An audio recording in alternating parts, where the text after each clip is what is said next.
To see now is as good an example of just such an event as I've seen yet.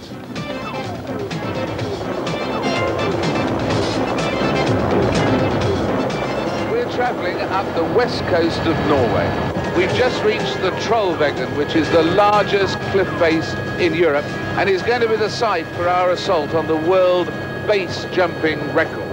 Kathy Lee Johnson is somewhere up at the top of this gigantic wall of granite behind me, and she's up there with Carl and Jean Bainish, who are going to be attempting to break that record.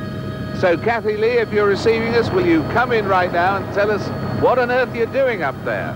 David, I'm standing here on the top of this very high, very rugged piece of earth where the weather seems to have a mind of its own. It's changing all the time. I'll get back with you in a moment, okay? Okay. Standing over here on this ledge is Carl Bainish and his wife Jean, and they're about to fling themselves off the mountain in something called base jumping. What is base jumping, you might ask yourself? Well, actually, it's quite simple. Simple and dangerous. You fling yourself off a cliff, you plummet downward along the face of a mountain, and when you almost reach the ground, you open or hope to open your chute.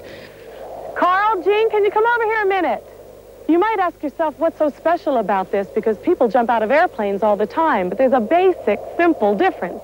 In an airplane, you jump out and you can go any direction that you like. But in base jumping, you literally jump from a stationary base. And in the case of this mountain, as you can see, your fall is greatly restricted by the side of the mountain or any jutting rocks. As you can tell, it's very dangerous. Carl, what's the old record? The tallest base jump ever made is 4,900 feet. And that was made at Half Dome in Yosemite National Park. High by anybody's standards. And Jean, what are you going to attempt today? Well, I'm not exactly sure what the height is here, but it's definitely over 4,900 feet. All the best to you both. Thank you. Okay. The Bainishes are going to find a better place to jump from because this ledge is actually not vertical enough to make the jump safely. David, you're better able to see what the Bainishes are doing, so can you describe the action from up there? And I'll get in the chopper here and head on down to the landing site and join Norris. Right you are, Kathy Lee. Well, I've got the Bainish's helicopter in sight now, and the clouds are starting to clear, I'm glad to say. They're far above me as they head over those towering cliffs. Cliffs so tall that, as you can see probably, they retain their snow all year round. They're getting ready now. The Bainish is approaching the jumping off spot, coming out there. And the pilot's doing a fantastic job. It's very difficult right there. He seems to be balancing that helicopter, well, almost on one skid. Perhaps not even one skid, perhaps six inches off the ground there.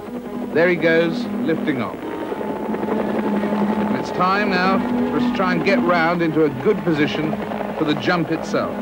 We've come up considerably, and we're now moving around the upper reaches of Trollveggen. And there are the Bainishes over there. There they are, perched on that very, very tiny outcropping, so far above the valley below. Now, with the help of our key mountain climber, cameraman as well, John Long there, they're making their final equipment checks. There's the parachute, and there's Carl getting ready. There's a wrist altimeter going on, and Carl will have one too, a chest altimeter there for this base jump.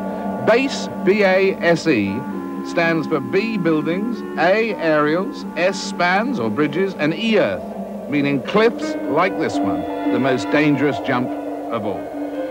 That's why Carl is testing with that rock there to see where it'll fall so he can judge his own trajectory in order to clear the cliff. There's that little puff of dust that tells him what he needs to know. Some of the spectators and well-wishers down below, waiting now for the signal. Well, it looks then as if Carl and Jean are now finally ready and in position. So any minute now, their attempt on the world base jumping record. 3 years to go, sir.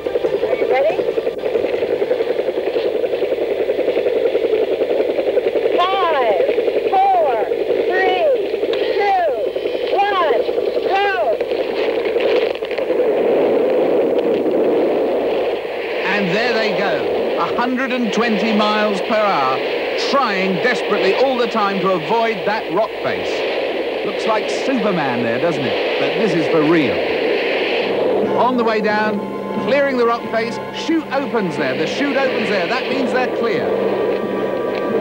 Carl is in great shape there, but where's Jean? You can see Jean. Yes, there's Jean. Jean's chute is open too. They're in the clear. Drifting away now with the world record safe. Let's take another look at it right now in slow motion.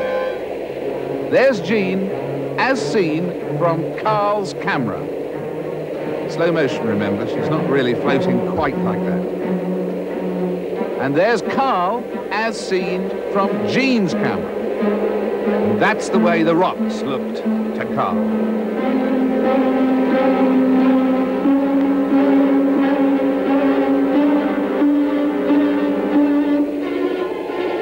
And now, as they float safely back towards that landing place, back to Kathy Lee and Norris. There he is! All right, perfect landing!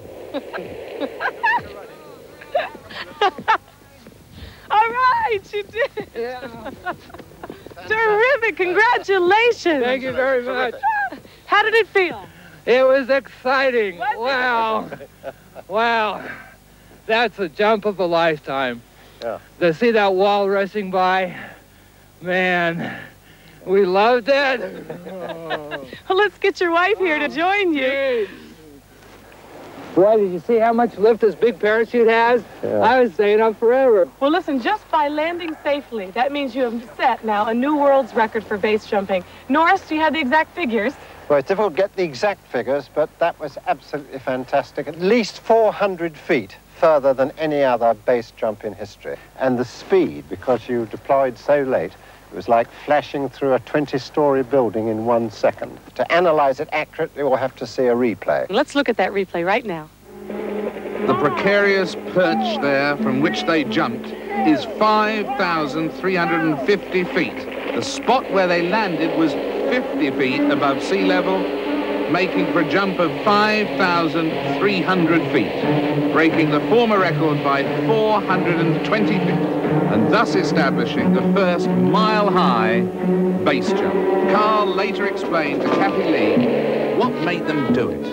To us, this is like a celebration of the human spirit. We know everyone doesn't want to do this, but if they see us do it, they can be inspired to go out and bowl a perfect 300 game or mow the lawn, or it doesn't matter what. They're encouraged by what we can do, and I think it makes, you know, a better quality life for us to know that we can do this. Shortly after that moment of triumph, Carl Bainish lost his life pursuing the sport which meant so much to him. The spectacular world of Guinness records will continue.